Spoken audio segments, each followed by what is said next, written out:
Je dis les yeux dans les yeux aux jeunes, ne faites pas d'études de médecine aujourd'hui, vous perdez votre temps. La faculté de médecine n'a pas fait SAMU et elle va faire de vous un médecin qui sera écrabouillé par l'intelligence artificielle lorsqu'il sera diplômé dans 10 ans. Il est probable qu'on ne va pas adapter le système éducatif à l'IA suffisamment vite, donc il va y avoir de la casse. On va sacrifier 1 ou 2 générations de jeunes par connerie. Une fois qu'on a guéri toutes les maladies, il ne reste plus qu'une maladie qui est la mort. Mais est-ce que la mort n'a pas une utilité ? Non mais si la mort est super, toi le jour tes 12 heures de l'IA sont en train de dépasser le $1 milliard de package salarial par informaticien.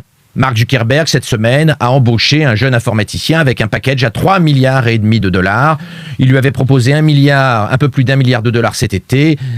Le jeune informaticien avait envoyé bouler Mark Zuckerberg, qui est revenu avec un package à plus de 3 milliards, et l'informaticien a accepté, a condescendu, à prendre ce job à quelques milliards de package. Donc d'un côté, l'entraînement de l'intelligence artificielle attire des milliers de milliards et les meilleurs cerveaux sur Terre. À côté de ça, l'éducation est en jachère. C'est un système très décentralisé, archaïque, avec aucune recherche sérieuse. On a des millions d'écoles sur la Terre alors qu'il n'y a que quelques centres de formation de l'intelligence artificielle. Les gens ne sont pas bien payés. À la tête des ministères de l'éducation, il y a en général des 2e ou 3e couteaux. On met tous les premiers couteaux pour éduquer l'IA, on met aucun premier couteau pour éduquer nos enfants. Ce système est débile. Ce système est mortifère, il faut le changer. Il faut changer les gens à la tête de l'éducation nationale. Il faut changer les ministres de l'éducation nationale qui sont en général des technophobes ne comprenant rien à l'intelligence artificielle. Il y a une vraie prise de conscience nécessaire si on veut éviter une crise sociale avec le déclassement des gens. Nous pensons avec Olivier qu'on peut moderniser l'école et l'université et la formation professionnelle des adultes. Nous ne disons pas « ne faites plus jamais d'études ».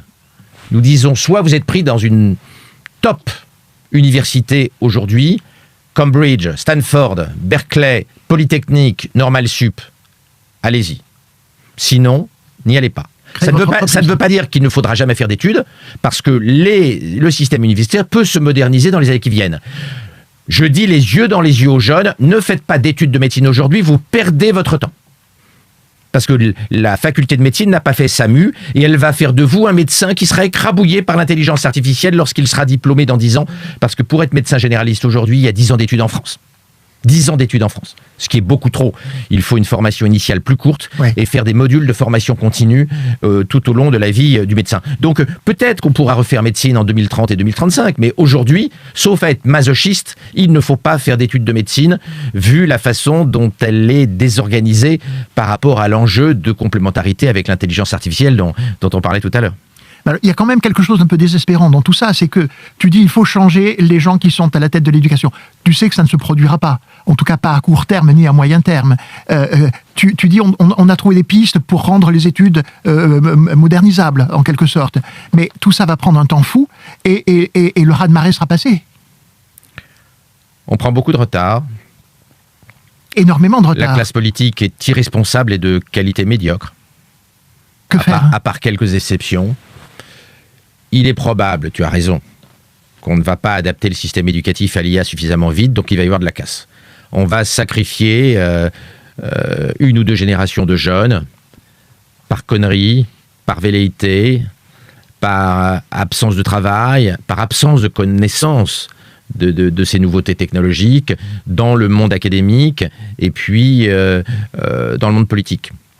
Mais il y a un autre problème, c'est que l'université, pour ne parler que d'elle, était déjà malade avant l'arrivée de l'IA.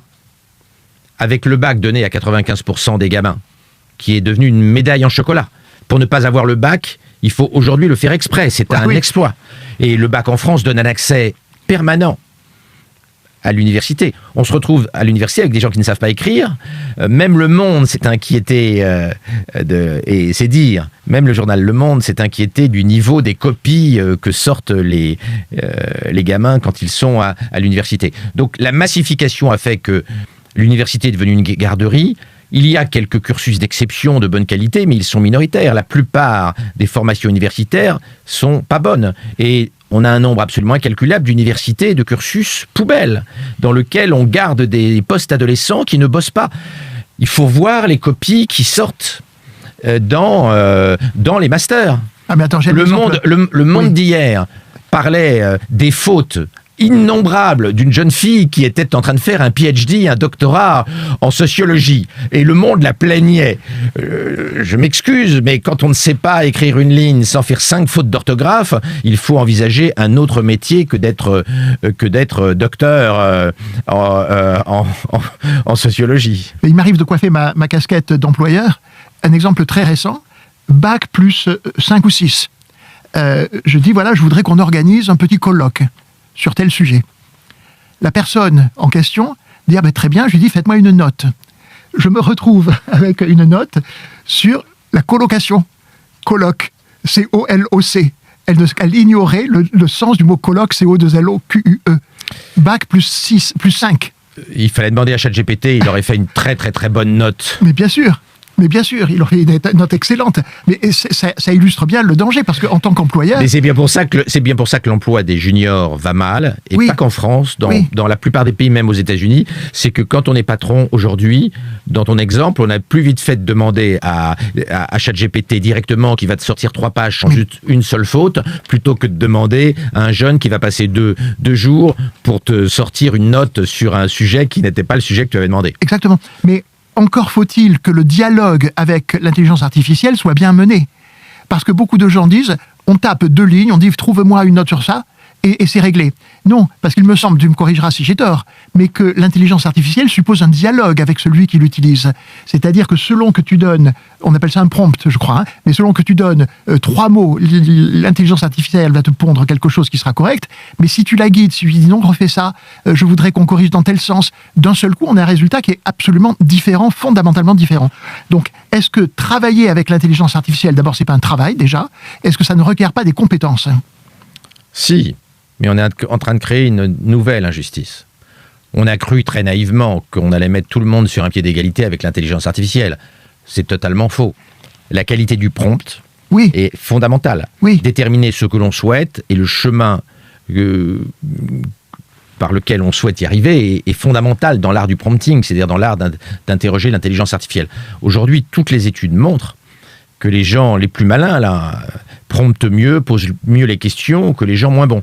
Et ChatGPT, comme les autres IA, fournit des résultats qui sont meilleurs quand celui qui a prompté un haut QI que quand celui qui a prompté un bas QI. L'IA s'adapte au quotient intellectuel de la personne qui pose la question. C'est-à-dire, si un X Harvard et un jardinier posent la même question, on n'aura pas la même réponse, on aura une réponse beaucoup plus sophistiquée quand c'est le X Harvard ou le X Min qui pose la question. Donc on se retrouve dans une situation où quand on est patron, on a intérêt à prompter soi-même, parce qu'on aura une meilleure réponse si on prompte soi-même que si quelqu'un de moins intelligent dans l'organisation prompte pour le même prompt. Et c'est ça qui est très très troublant. Donc on est en train de générer des inégalités en cascade, et l'IA qui rend tout le monde aussi intelligent, l'IA qui égalise la situation cognitive de tout le monde, la situation intellectuelle de tout le monde, c'était une utopie bienveillante, complètement niaise, bisounours et totalement fausse, comme beaucoup d'utopies intellectuelles.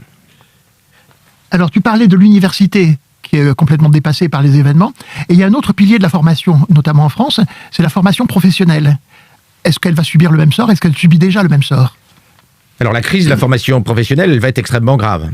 Parce qu'aujourd'hui, compte tenu de la réduction très forte de la durée de vie d'un savoir, ce que les anglo-saxons appellent skill, une entreprise n'a pas intérêt à former ses salariés. La durée de vie, les études de l'OCDE nous l'apprennent, la durée de vie en quelques décennies d'un savoir est passée de 30 ans à 2 ans. Quand un savoir durait 30 ans, l'entreprise avait intérêt à former ses salariés. Quand un savoir dure 2 ans, non.